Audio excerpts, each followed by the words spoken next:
I want to talk a little bit about the Afghan refugees. And then there's, we'll pivot, we'll talk a little bit about the vaccine mandate. I did have a call last night with the Secretary of Homeland Security, Secretary Mayorkas, and a variety of governors were on a call. I was able to ask some very direct questions, everything from the screening process, the timing, what we could anticipate here in New Hampshire in terms of the potential Afghan refugees, which we are open to. We want to be welcoming to a lot of them, but also understanding that process is a big responsibility of the state.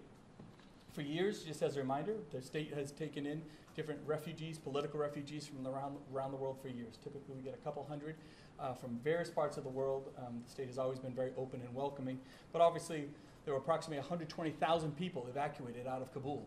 Many of those were already U.S. and American citizens, but a large portion were also Afghan refugees, women, children, families. We went through the process in great detail, and just if you'll bear with me, I give the Department of Homeland Security, who's really taking the lead, even a little, typically it's the Department of State, but now they're really leaning onto Homeland Security to take the lead on these efforts, knowing that the screening process is very important, knowing that a lot of folks got on that plane that for a variety of, it has to go through a variety of screens, so to say, before we start resettling them here within the United States. So 120,000 individuals were evacuated. They landed in other parts of the world, not directly in the United States, but different military bases in other parts of the world.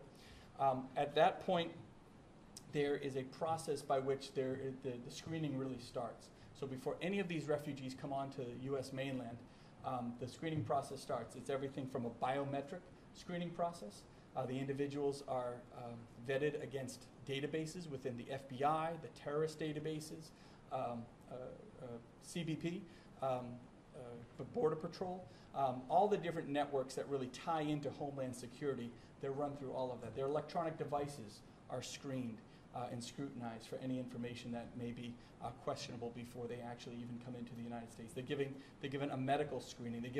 Everyone is given a personal interview, and not just by any random individual, folks that specialize in terrorism and in anti-terrorism activities. So again, they've sent about 300 to 400 individuals overseas to participate in this pre-screening process before they even come to the United States. And I have to tell you, that made me a lot more reassured. That's more information than we have ever been given about political refugees that come in to the United States or the state of New Hampshire. At that point, they then come into one of two airports, either Dulles Airport or Philadelphia International Airport. And from there, they then go to one of 8 military bases around the country. I don't know which ones they are. I imagine they're 8 of our larger ones. So these 8 military bases will effectively house the Afghan refugees for a period of time, because that's where they're getting medical care, vaccinations, whether it's for COVID or measles or whatever it might be. None of those refugees will leave those military bases until all of their vaccinations have cleared.